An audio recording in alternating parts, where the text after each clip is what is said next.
Welcome back to Diamond TV. You're here with Mel Angelis, and I've got a very, very special guest here today. Ladies and gentlemen, the gentleman I'm going to introduce you to has had over 10 years military service. You've served our country, has over 25 years in sales training in one of the world's largest digital currencies. You've trained country leaders, state leaders, regional development managers. You've trained over 3,000 people, Mike. Where do you find the energy to begin with? And most importantly, welcome to Diamonium. Thank you so much. Oh, it's a pleasure to be here. Absolutely. Look, tell us a little bit about yourself. What brought you to Diamonium? How did you get involved with it?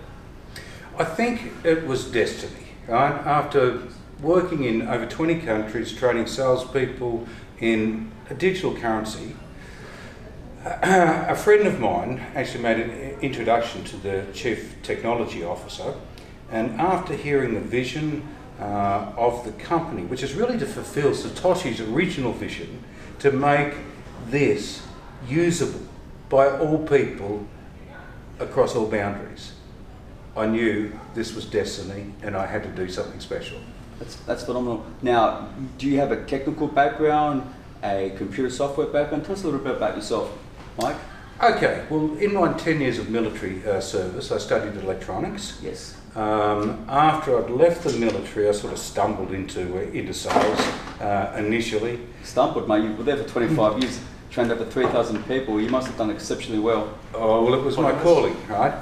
However, everything I think I've learned to this day about taking new products to market and assisting and training and developing people to have the skills to be able to do that and penetrate markets has taken me to where I am today. Because without fees, right, we can take this to the merchants and give them an incredible upper hand that they've never had before. So we're talking about usability, Mike. Yeah. I mean, the Satoshi vision was to create a digital cash system to work hand in hand with fiat currency. Yes. And with all the speculation over the years and all these other digital currencies that are trying to take it out to market, Diamonium's engaged in your services to train people to take it out to the market. Do you know any other digital currency that's done that or implemented such procedures?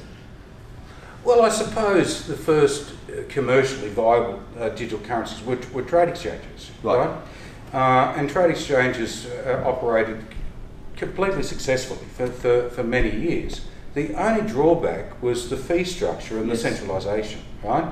So with Diamonium, we've got the advantages of that without the disadvantages. Right. To mobilise an army of salespeople throughout Australia, when it's free to join.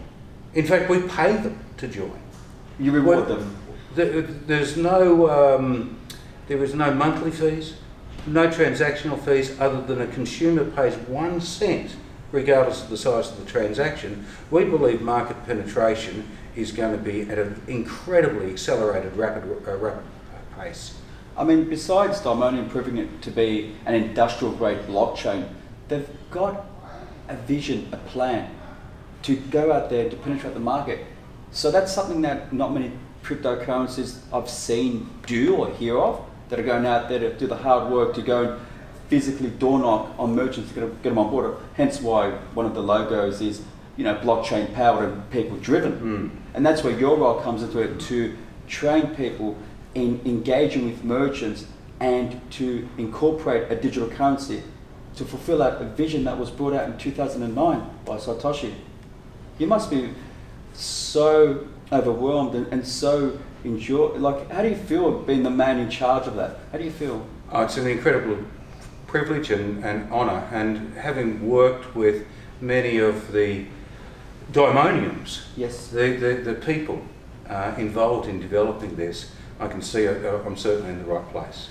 How do you see the integration between the digital currency and the retail outlets?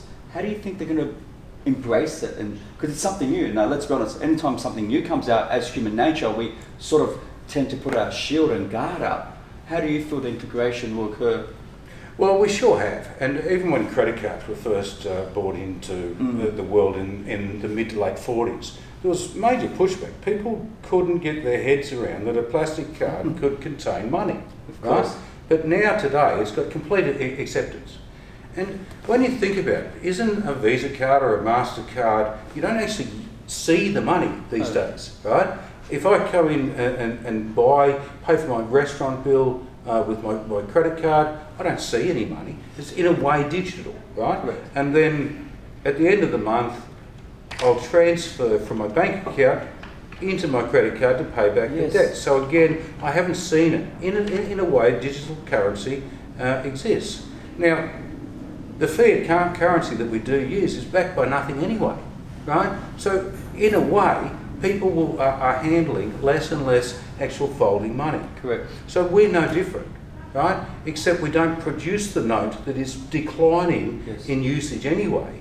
We go peer to peer. The biggest difference is we can transfer value from a consumer to a merchant without going through the banking system. Yes. So if it's a $100 or a $10,000 purchase, the only transactional cost is 1 cent that the consumer pays.